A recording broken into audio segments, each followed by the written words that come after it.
Petrol और diesel की लगातार बढ़ती कीमतों ने आम जनता की कमर तोड़ दी है। आलम यह है कि कार और मोटरसाइकिलों से चलने वाले लोग अब सड़कों पर लिफ्ट के लिए धक्के खा रहे हैं और ना चाहते हुए भी बसों में सफर करने को मजबूर हो गए हैं। लोगों का कहना है कि पहले कोरोना महामारी के दौरान लगाए गए लॉकडाउन से उन्हें भारी नुकसान झेलना पड़ा है और अब पेट्रोल और डीजल की आसमान छूती कीमतें लगातार उनकी जेबें ढीली कर रही हैं। सर व्हीकल तो बहुत कम चला रहे हैं, साइकिल रखी है बस स्टैंड तक, उसके बाद आगे बस यूज़ करते हैं सर। तो बसों में काफ़ी भीड़ है इन दिनों। सर मजबूरी है, पेट्रोल के दाम अगर ऐसे ही रहेंगे तो बस ही वारा खाती है सर। अगर बचेगा नहीं तो नौकरी करने का क्या फ़ायदा। ये लगातार कहा जा रहा है कि कोरोना से बचाव जो है 2 गज की दूरी बना के रखिए, तो वो आज की डेट में हो पा रहा है पॉसिबल बसों के अंदर? कोई मास्क नहीं है, कुछ नहीं है सर किसी भी बस में। जैसे है भीड़ भड़क्का वो ऐसे ही है। हर एक को बंदे को रोटी तो खानी है सर, इसलिए वो बस में जाएगा। अगर बाइक पे जाएगा उससे ज़्यादा तो खर्चा पड़ता है सर, हमें घर क्या बचाएंगे। पेट्रोल डीजल के दाम बढ़ने से सर, जैसे हम अपने बाइक पे आ जाते थे, हमारे समय की बचत थी, अब हमें बसों में सफ़र करना पड़ता है। बसों पे आते हैं, समय ख़राब होता है और जहाँ समय पे जाना होता है नहीं जा पाते।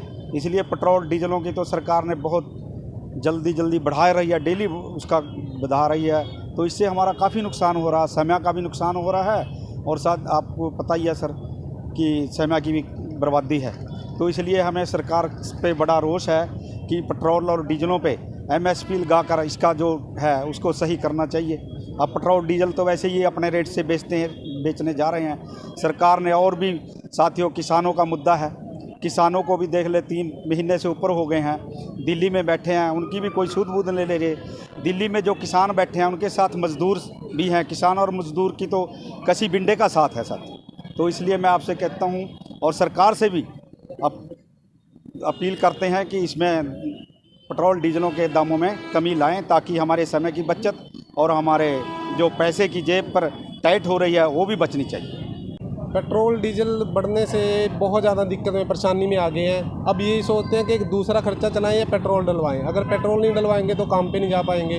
गाड़ी या बाइक रख रखी है हमने, कहीं जाना पड़ता है तो ये सोचना पड़ता है पहले कि पैसे कहाँ से आएंगे, पेट्रोल कैसे डलवाएं, क्योंकि हमारा जो काम है फील्ड का काम है मेरा तो वैसे भी ठीक है, और 150-200 किलोमीटर मेरी बाइक डेली चलती है। अब यहाँ से अंदाज़ा लगा लो, अब डेली का अगर 100-150 मोटरसाइकिल चल रहा है तो डेली का पेट्रोल कितना लगेगा। ठीक है, बहुत ज़्यादा परेशानी में आ गए हैं। इस सरकार ने बड़ा परेशान कर दिया हमें। तो इस वजह से आपके अब सफ़र किस में कर रहे हैं? सफ़र अभी तो हम जैसे कि कहीं से लिफ्ट लेके जाते हैं या फिर बसों में जा रहे हैं, ऑटो करना पड़ता है। बाइकें तो घर पे खड़ गई हैं, गाड़ियाँ तो घर पे खड़ानी पड़ गई हैं। एक तरफ पेट्रोल डीजल के बढ़ते दामों को लेकर आम जनता दुखी है, तो दूसरी ओर तेल के दाम बढ़ने से हरियाणा रोडवेज को खासा फायदा हो रहा है। अंबाला रोडवेज डिपो के महाप्रबंधक मुनीश सहगल ने बताया कि बीते वर्ष दिसंबर में अंबाला डिपो ने 3.17 करोड़ रुपए, जबकि 2021 की शुरुआत माह जनवरी में ही 4.21 करोड़ रुपए का रेवेन्यू जनरेट किया है। उन्होंने बताया कि बीते वर्ष की तुलना में इस वर्ष डिपो अच्छा खासा रेवेन्यू जनरेट कर रहा है। मैंने एज अ महाप्रबंधक यहाँ ज्वाइन किया है, तो नवंबर के महीने में जो कि रिसीट हमारी है, ट्रैफिक सीट, जो कि हमारी टोटल जो है कितना रेवेन्यू जनरेट हुआ उसको हम जो है डिवाइड करते हैं कि टोटल किलोमीटर हमारे कितने हुए ताकि एवरेज निकल सके। तो 36.47% थी और वो अमाउंट 4.32 करोड़ थी।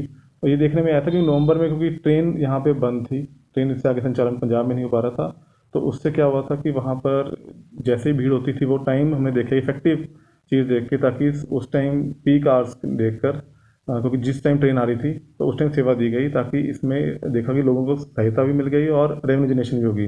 जबकि दिसंबर में 31.91% आई है और 3.17 करोड़ रुपए जो रेवेन्यू हुआ है। जनवरी में 32.87% और 4.21 करोड़ जो है ये हमारे पास रेवेन्यू जनरेट हुआ है।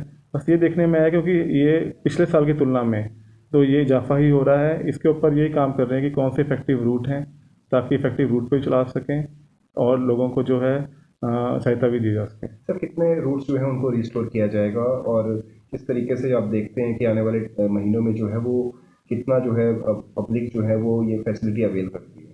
रूट्स का देखा जाए तो जो हमारे रूट्स 163 हैं कोरोना से पहले जो कि चल रहे थे, और अब जो है ज़्यादातर जो डिमांड अब आ रही है वो आ रही है जो है हमारी इंट्रा डिस्ट्रिक्ट, जो कि ग्रामीण क्षेत्र से हैं। वहाँ पे क्योंकि पहले संचालन होता था, आजकल डिमांड आ रही है कि स्कूल कॉलेज खुल रहे हैं, तो वहाँ पे जैसे डिमांड आ रही है, सर्वे किया जा रहा है, तो उसी हिसाब से जो है वहाँ पे संचालन किया जा रहा है। बता दें कि लॉकडाउन से पहले 163 में से 161 रूट्स पर अंबाला डिपो की बसें दौड़ती थी और लॉकडाउन के दौरान 163 में से मात्र 75 रूट्स पर बसें चल रही थी। हालांकि पेट्रोल डीजल के बढ़ते दामों के बीच आजकल सड़कों पर सवारियों का तांता लगा रहता है। ऐसे में बसों के रूट्स को लेकर सर्वे किए जा रहे हैं ताकि जल्द से जल्द अन्य रूट्स पर भी रोडवेज की बसें चलाई जाए और बस यात्रियों को राहत मिले। अंबाला से अमन कपूर, पंजाब केसरी टीवी।